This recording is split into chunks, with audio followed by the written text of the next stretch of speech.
What is up, Butt Check family? We got a hot one to say the least, and we got to jump straight into it. So let's go. Button check.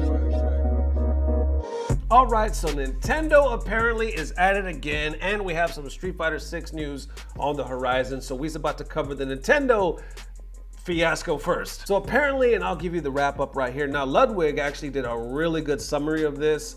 I believe he released it like either this morning or last night. I'll put the link in the description field so you can check out his full video. We'll use some audio clips from his because he breaks it down really well. Okay, so if you're not familiar, so VG Bootcamp like pretty much heads up the Smash World Tour, right? Like the biggest event of the year and biggest of all time, including like prize pools. I think they do $250,000 for Melee and $250,000 for Ultimate. So it's a lot of damn money. And apparently, I guess it was going to begin just 2 weeks away. And the day before Thanksgiving, they were contacted by Nintendo, and Nintendo put a dead to that shit. And the weird ass thing is, it seems because of Panda Global. That's right, the sponsor for Punk and a lot of our other beloved FGC players, right? Panda Global, their CEO, Dr. Allen. I'm not sure if you guys remember, but do you remember, I think it was last year, he made this tweet talking about it's always been a dream of his to work with the Smash community and to do an official circuit, and that there was going to be more news coming soon, right? An official Smash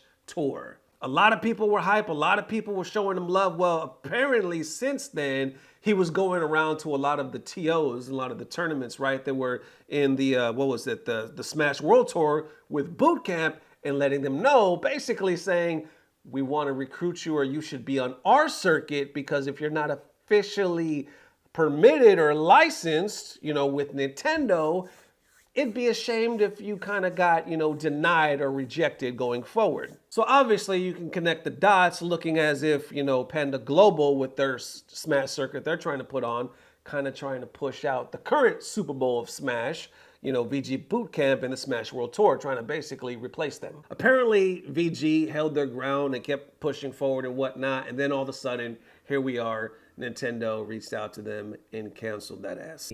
What was happening is Allen, the CEO and co-founder of Panda, was going around to different tournaments that were meant to be a part of the circuit, different regional organizers, and saying, hey, just so you guys know, you guys are organizing an event and it's supposed to be part of the Smash World Tour.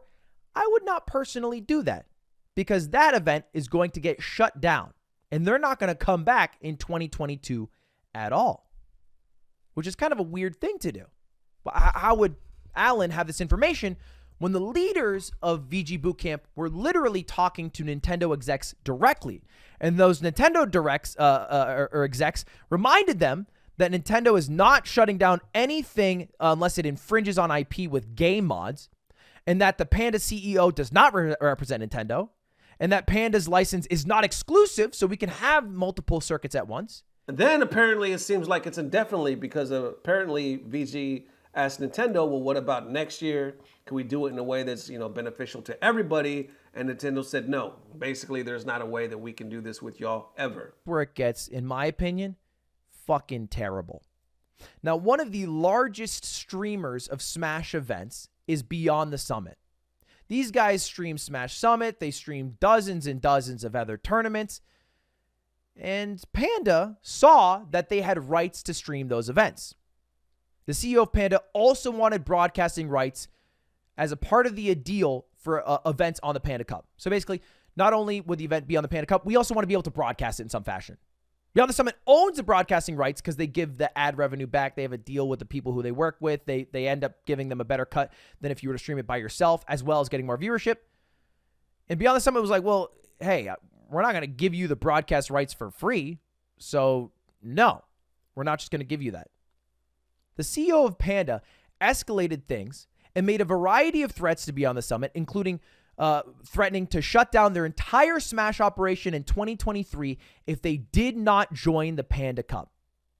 Beyond the Summit held firm. They said, fuck that shit.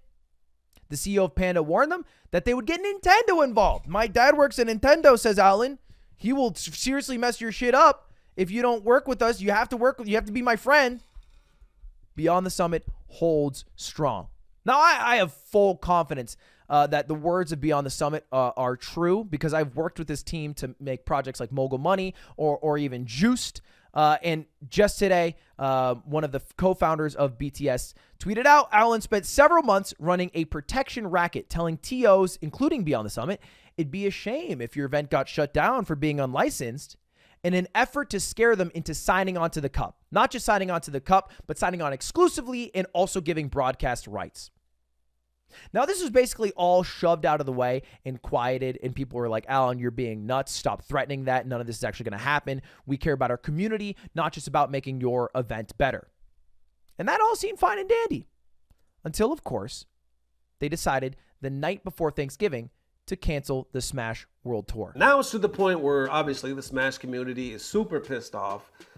Panda Global, as you can imagine, is catching a lot of heat because a lot of people are aiming at Dr. Allen because they're like, yo, we can't believe you would do something like this. At this time, I keep checking to see if he's made a statement. It looks like the only thing he said is this, which he states, I just snorted 4 fat lines of the purest white cocaine with y'all's funds. This actually might be a parody account. I'm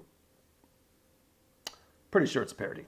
Anyway, on that note, now, Ludwig mentioned like it's important that, everybody stands together and pretty much try to run a boycott on what Panda's trying to do in their circuit, that it's very important that they send that message out to Nintendo to let them know that this is simply not fair.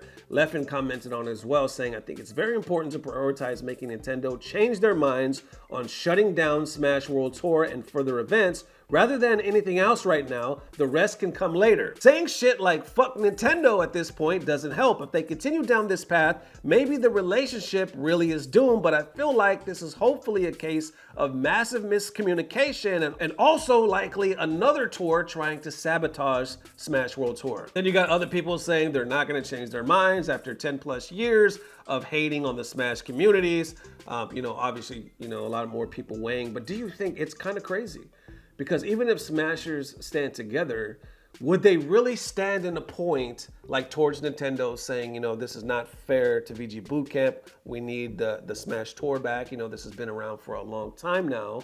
Or is it more like aiming at Panda Global and being like, we're going to also boycott that circuit because we see what you're doing and it's not fair? But I would imagine a lot of the big, the big wigs in the Smash community, especially your Ludwigs and Leffens and whatnot, standing up, leading people, leading the charge. How much will this actually impact Nintendo, and will they listen at all? Apparently, back a few years ago when Nintendo said they didn't want Smash or Melee at EVO, remember that? They signed they did a petition, right? And all these players came through and, presented it to Nintendo, letting them know how much they love their game, and Nintendo actually overturned that ruling. Ludwig even went to say that it was a rumor. The reason why that happened is because one of the executives' wives saw that and was able, I guess, to talk to somebody and then reversed it. The power of a good woman, I tell you what. And like I said, that's just a rumor and whatnot, so we don't actually know if that's how it went down, and that was a few years ago. Since then, we've seen cease and desist, and we've seen other shit from Nintendo. And it seems such a long time ago that happened, and Nintendo pretty much confirmed right now, at least to Bootcamp, that there's no way to kind of reverse this, and it seems like they're just gonna kind of stick with Dr. Allen and Panda Global. So what the hell does this even mean at the end of the day? It does seem like it was done in a shady way, but I'll say it again, Dr. Allen has not responded, and there's always two sides of that story, so we'll see what he says. I imagine he replies sometime today, maybe even tomorrow. He got to get, I'm sure it's gonna be some formal shit, maybe even a video format, because I swear he's done that before. But anyway, I'm real eager to see how this plays out, because a lot of Smash community, are super pissed off and they're ready to boycott. What y'all think? And next for them Street Fighter 6 update buttons that need to be checked. This one's fairly quick, right? Street Fighter, the official Twitter page, posted this saying something is coming, and they posted E Honda right behind Guile. So there you go. A lot of speculation in the comments. A lot of people, hoping it's going to be something about the open beta. It remains to be seen. That's really all they gave us. Like I said, this is going to be a quick update, so it could be a number of things. I'm hoping it's the open beta. A lot of people have already been playing it. They're still playing it as we speak. My ass is still not playing it. I'm sorry. I've tried to figure out how to. I'm just not tech savvy. I haven't been able to. So anyway, I'm waiting like everybody else. We literally just did a video, the last video, talking about how the FGC Street Fighter 5 is dying and we're losing a lot of notable players, and a lot of people feel like Street Fighter 6 kind of spoiled everything and they're just waiting for 6. So at the end of the day, we'll see. But it looks like we got some news coming up, so always a good thing. There it is one more again. Please like, subscribe, all that good stuff. Thank you for the massive love. If not tomorrow, we'll see you the next day. And as always, I don't know what it is, but I know somehow it's about to get better. Love y'all, family. Peace. Blah, blah, blah. Subscribe. We want to shape Panda Global into the world's premier 1v1 esports team, and we want you guys along with us for that journey. Yeah, it's a long road ahead of us, but we want to do it the right way, the Panda way.